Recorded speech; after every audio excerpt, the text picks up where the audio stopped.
જય હિન્દ, જય ભારત, જય જય ગરવી ગુજરાત. મિત્રો, આમ આદમી પાર્ટીએ એના શીર્ષ નેતૃત્વએ નિર્ણય લીધો છે કે પાર્ટી વિરુદ્ધ અને જનતા વિરુદ્ધ જે પણ પ્રવૃત્તિઓ કરશે એમને પાર્ટી ક્યારેય સાંખી નહીં લે.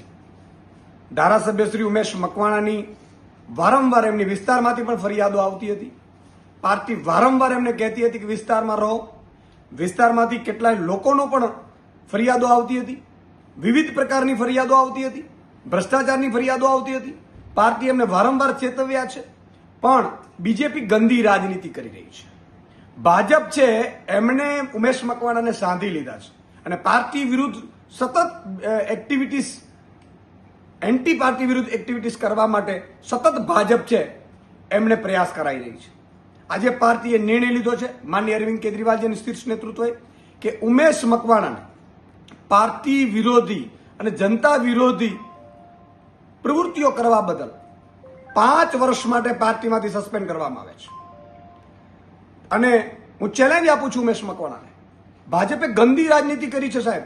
એમણે વિસાવદર ચૂંટણીમાં રાજીનામા અપાડાવ્યા, એ ધારાસભ્યોને પાછી વિસાવદર આમ આદમી પાર્ટીએ જીતી, ભાજપ બોખલાઈ ગઈ છે.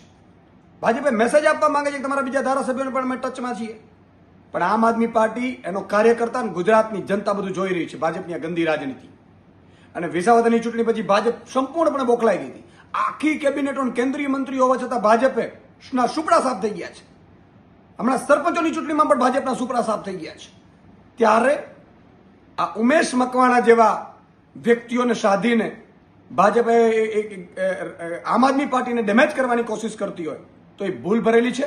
હું ઉમેશ મકવાણાજીને ચેલેન્જ આપું છું કે તમે ધારાસભ્ય તરીકે રાજીનામું આપીને ફરીથી ચૂંટણી જીતી બતાવો. તમારામાં હિંમત હોય. ભાજપને પણ ચેલેન્જ આપું છું કે આમ આદમી પાર્ટીની સામે ચૂંટણી લડવાની તાકાત હોય તો ઉમેશ મકવાણા રાજીનામું આપે અને તમે ટિકિટ આપો અને આમ આદમી પાર્ટી ચૂંટણી લડશે અને ત્યાંથી જીતીને બતાવો તમે બોટાદમાંથી. બોટાદની જનતા બધું જાણી રહી છે. બોટાદની જનતા માટે અમે વારંવાર ઉમેશ મકવાણાને ચેતવ્યા છે. એમની વિરુદ્ધ કેટલી ફરિયાદો થઈ છે, કેટલી ફરિયાદો આવી છે, ભ્રષ્ટાચારની ફરિયાદો આવી છે. ક્યારેય આમ આદમી પાર્ટી ભ્રષ્ટાચારને સાંખી નહીં લે. અને જેના કારણે એ પાર્ટીથી વારંવાર અમે કોશિશ કરી હતી, વારંવાર એમને મનાવવાની, એમને સમજાવવાની કે ભાઈ તમે આ પ્રવૃત્તિઓમાં ના પડો.